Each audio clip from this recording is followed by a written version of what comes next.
Hi, I'm Kim Cooper, the owner of Creative Cake Concepts, and today I'd like to show you how to make these easy little marshmallow treats.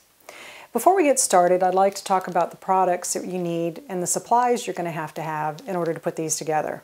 Now, all of the products that I'm going to use were given to us by CakeSuppliesOnSale.com. So let's take a look at what you're going to need. For the treats, you're going to need some lollipop sticks. You're going to need marshmallows. You're going to need dipping chocolate or chocolate Merkins multiple wafers. And then you're also going to need candy melts. And you can use any colors that you choose. The ones that I've done are green and red, but you could easily do pink, blue, yellow for Easter, Mother's Day, or any time of year. So let's get started. First thing you're going to do is get some large marshmallows. And take your lollipop stick and just thread on your very first one. Grab a second one and try and find ones that are pretty uniform in shape, not big dents. So you have two, and then you take a third one.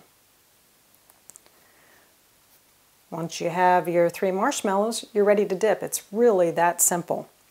So what I'm going to do is I'm going to put this down. It's best that you work on parchment paper to protect your work surface.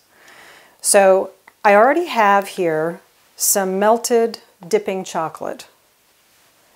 And you can put this in the microwave and do in 30-second intervals at about 50% power until you've got a smooth, pourable consistency. So my chocolate's ready to go. I'm going to take marshmallows. We're just going to dip that in there, twisting and turning to coat all sides. And once you've got it well coated, take it to the edge of your container and just tap and turn. The reason I'm doing this is I want to make sure that I don't have a lot of chocolate that's going to drizzle down the stick, that it's going to run down. So it might take a couple of minutes tapping and turning. And the reason that I'm turning is I also want to make sure that I don't get balls of chocolate on one side or the other. You can hold it up. Sometimes I look at the bottom. I'm trying to make sure that all my chocolate is covered. And you'll know when you put it in, say, a cake dummy is a great stand for these while they dry. But you'll know when you keep tapping at a certain point, you're not going to get any more chocolate off. You just hold it up and you check, see if you see any runs coming down the sides. Might need to tap a couple more times. And sometimes you're going to want your chocolate just to be cooling down to the point where you think it's going to solidify, but it's not. And in that way, you're in pretty good shape. I see one more little soft spot. Okay, so once you've done that, just take it. I've got this cake dummy. I've already put a couple holes in there, and you pop that in.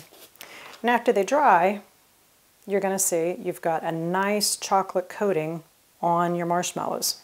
Okay, so now that I've got a couple dipped in chocolate, you put them aside until your chocolate coating has set up. And then you're ready to go ahead and do a candy melt drizzle. So what I've done here, and put these little treat bags aside, is I've taken a couple of pastry bags and I've filled them with the Merkins wafers. Now all you need to do is put these in, put a coupler in your bag, and take a little piece of plastic wrap, put that over the top, and then put this in the microwave at 50% power for about 30-second intervals, and Take it out and knead it until you feel that everything in the bag has melted and you have a really smooth consistency. One tip that I like to share is using a chip clip or a bag clip on the end so that you don't have to keep worrying about twisting this and making sure that the candy melt doesn't leak out the other end. So I've got red here and I also have green. Now what I've done is I've actually left these in a towel. Be very aware of the surface that you're working on. Sometimes at home you're working on either a solid surface that is really cool to room temperature. And if you put the candy melts in your bag right on a countertop, it's really going to cool down that melt so much that when you go to pipe it, it's going to be clumpy and you're going to have to re-microwave it. So I like to leave them wrapped up in a dish towel. I should have mentioned also with your chocolate, I also do the same thing. I put it on a hot pad so that it doesn't warm up the chocolate too fast. So what I'm going to do now is take one of these candy melts and we'll go ahead and take the red. I'm going to take the coupler off, take that little bit of saran wrap off, and I'm going to take a tip. Now some of these that you can see that I've already done have kind of a wide line. This one in the center and in this treat bag, you can see the lines are very skinny. So you need to think about what kind of a drizzle you'd like. It's just a very different look. This tip is actually a number 3 tip. The finer drizzle line is a number 1. So I'm going to take a number 3. Now one of the things you need to be aware of as well is in room temperature, the metal tips, especially in air conditioning, can get cold. If you put this on the tip of the pastry bag and then try and use it right away, this is going to seize up the candy melt. It's going to start to cool down and your tip will get clogged. If that happens, take it, run it under some hot water, dry it thoroughly, and then put it back on your bag. So I'm going to put the number 3 tip on, tighten up the coupler. Easier said than done.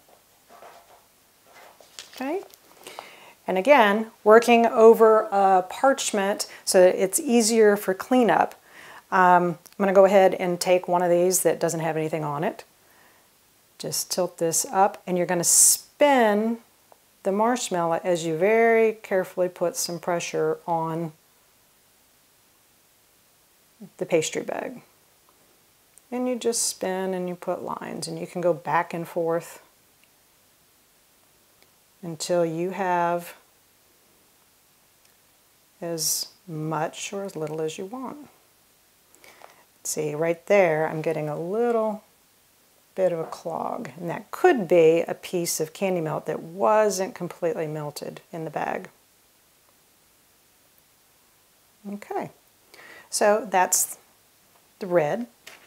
Now I can also suggest once you have these with a tip on, put them in a bowl so that that tip stays up. So there's the red. Just take it and put it back in to set up.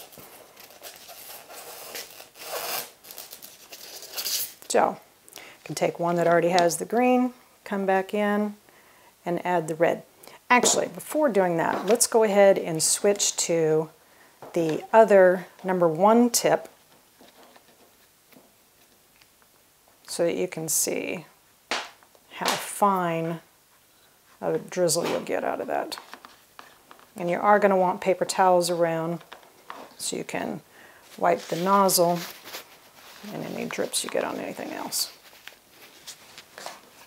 Okay, so this is now the number 1 tip. Make sure that I'm getting, okay.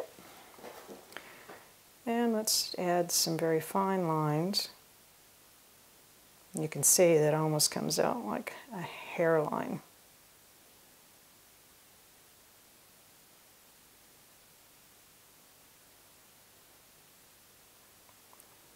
Usually I don't do the top. Okay, and there you have it. Then you just set these to to dry, to chill.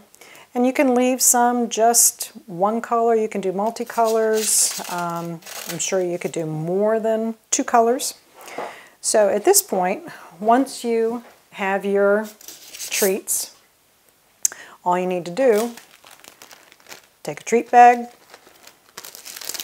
and you can package it.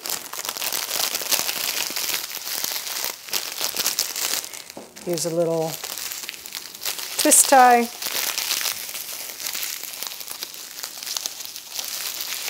And these would be great as party favors.